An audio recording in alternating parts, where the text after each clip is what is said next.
Buenos días. A continuación vamos a desarrollar la primera videoclase del módulo 2 del Diplomado de Derechos Humanos y Prevención de la Violencia contra la Mujer. Vamos a partir diciendo por qué se le considera a la mujer como un grupo vulnerable.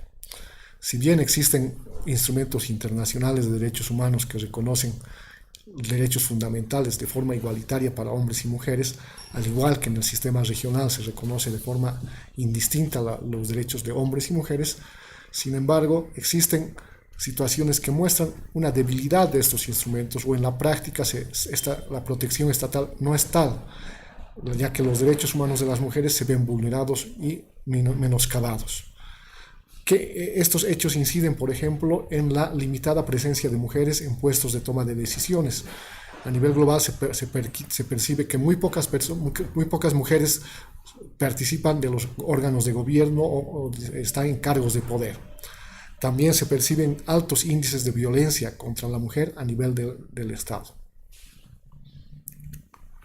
Algunas cifras y datos importantes que debemos analizar.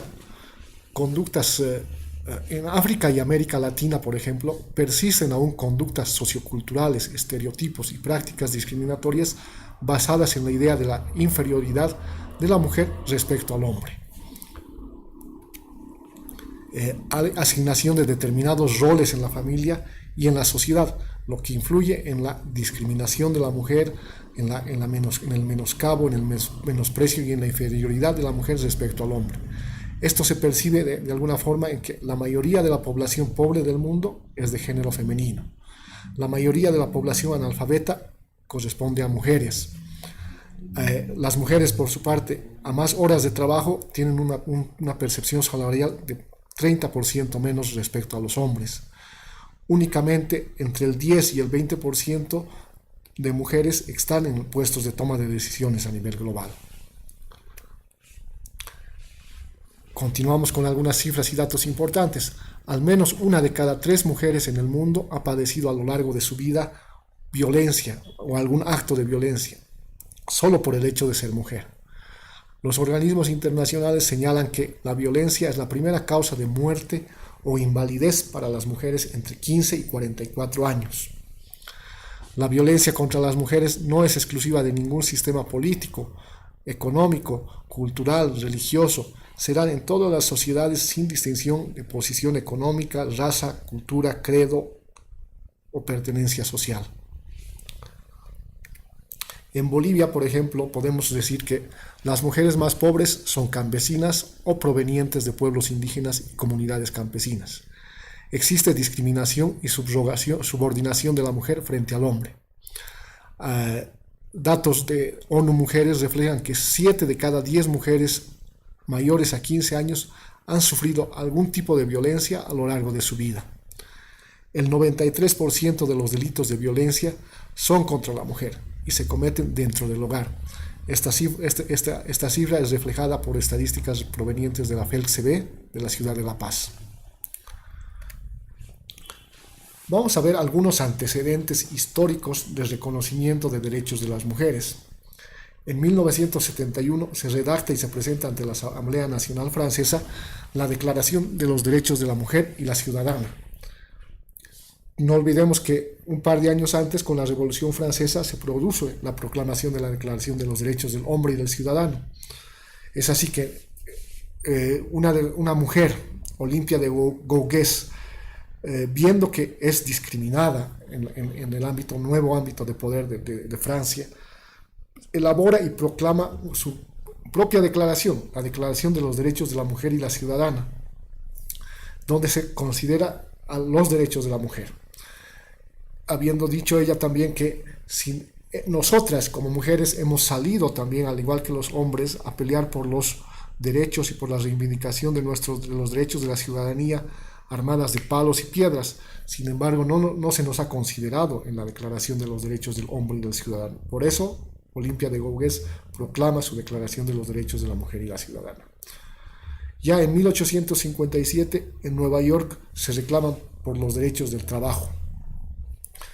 Años más tarde, en Inglaterra, se reclama en 1892 por derechos políticos para la mujer ante la Cámara de los Comunes. En 1979, la ONU proclama la Convención sobre la Eliminación de todas las formas de discriminación contra la mujer, conocida comúnmente como CEDAW por sus siglas en inglés. En 1994, en el ámbito de la OEA, en Belém do Pará, Brasil, es proclamada la Convención Interamericana para Prevenir y Sancionar y Erradicar la Violencia contra la Mujer, que es también conocida como Convención Belém do Pará. Y en 1995 podemos decir que la ONU proclama en Beijing la Declaración y la Plataforma de Acción de Beijing, que es celebrada entre el 4 de septiembre del 95 y el 15 de septiembre del mismo año. Con estos instrumentos, especialmente los últimos a partir de la Convención sobre la Eliminación de todas las formas de discriminación contra la mujer de 1979, podemos decir que la mujer ha empezado a enarbolar sus derechos, a poner en vigencia la normativa internacional para la vigencia y goce de sus derechos humanos. Sin embargo, a pesar de eso, se producen y se siguen produciendo vulneraciones a los derechos humanos de las mujeres. ¿Qué es la discriminación contra la mujer? La discriminación contra la mujer comprende toda distinción de trato por razón de sexo que, con intención o sin ella, sea desfavorable para la mujer. Toda distinción de trato que por razón de sexo sea un obstáculo para la sociedad en su conjunto y ésta reconozca los derechos humanos de la mujer en la esfera pública y en la esfera privada. Es un obstáculo también para que las mujeres gocen y ejerzan plenamente de todos sus derechos. ¿En qué ámbito se produce la discriminación contra la mujer? En el ámbito normativo, a través de una falta de leyes o carencia de mecanismos efectivos normativos que regulen los problemas específicos de la mujer. En el ámbito estructural, no existen procedimientos efectivos para garantizar los derechos de las mujeres. Y en el ámbito cultural, el desconocimiento de las normas que protegen a las mujeres, tanto por parte de la población y también por parte de funcionarios o servidores públicos, en nuestro caso. Esta situación de la discriminación contra la mujer en los ámbitos normativo, estructural y cultural es un ámbito global, es una situación y un problema que se presenta a nivel global de todo el mundo, lo que origina que la discriminación contra la mujer siga latente y por eso la falta de normativa específica, especialmente en países latinoamericanos, origina que la mujer siga siendo víctima de violencia y víctima de vulneración a sus derechos humanos. Por eso es que en ese ámbito desde hace varios años atrás se ha optado por una discriminación positiva o una acción afirmativa. ¿Qué es esta acción afirmativa o discriminación positiva? Son acciones o la promulgación de normas, planes o proyectos que configuran medidas positivas y políticas de discriminación inversa o discriminación positiva. ¿Para qué? Para que estas acciones, para que las mujeres tengan mejores condiciones de vida, para mejorar sus condiciones de acceso a los derechos humanos, mejorar sus condiciones de acceso a la justicia, por ejemplo. ¿Qué implican estas acciones afirmativas? En todo caso, un tipo de discriminación justificada, es decir, que está justificada por el hecho de ser una situación de estar en una situación de desventaja social de las mujeres, porque existen elementos diferentes de carácter permanente, sexo, raza, religión, lo que conlleva naturalmente a una situación de desventaja social. ¿Y qué buscan estas medidas de acción afirmativa o estas medidas de discriminación positiva?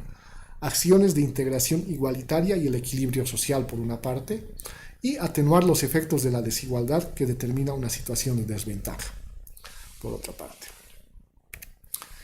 Dentro de los derechos humanos tenemos derechos civiles y políticos, derechos económicos, sociales y culturales, y algunos de estos derechos que vamos a señalar como a manera de ejemplo, vamos a ver de qué manera afectan al reconocimiento de los derechos de la mujer. Por ejemplo, el derecho al reconocimiento de su personalidad jurídica, que es el reconocimiento de la personalidad como sujeto de derechos y obligaciones, puede ser vulnerado por razones de sexo o estado civil, por restricciones a los derechos específicos como administrar la sociedad conyugal, por ejemplo, o el acceso a créditos bancarios, De otra forma, la omisión de registro, de inscripción y registro de la mujer en determinados actos civiles y comerciales.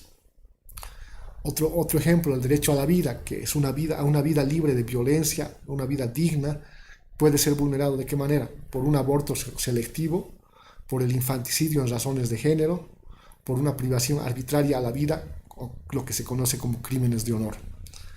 El derecho a la integridad personal, que es la protección de la integridad física y también psíquica, sexual y moral. ¿De qué manera se vulnera? Por torturas, por tratos crueles, inhumanos en contra de la mujer, o por violencia por razones de sexo. Otro derecho, el derecho a la libertad personal, que es el derecho a acudir a un tribunal competente, no es un derecho absoluto, sino que admite restricciones establecidas en cada legislación. Sin embargo, por razones de género, por razones de sexo, se producen detenciones arbitrarias en contra de las mujeres, se ve el tema de la esclavitud, existe la trata y tráfico de mujeres para la prostitución forzada. En lo que respecta al derecho al debido proceso, que implica precautelar el acceso directo y autónomo a los tribunales de justicia y comparecer como testigo en igualdad de condiciones, podemos observar que existe una falta de acceso a la justicia para las mujeres, existe la violación de la presunción de inocencia con mayor énfasis respecto a la mujer que al varón, en lo que respecta al derecho a la intimidad y protección de la honra, que implica la dignidad de la persona, la reputación y la reserva de la vida privada. Existe respecto a las mujeres una ausencia de voluntad en su vida sexual y reproductiva.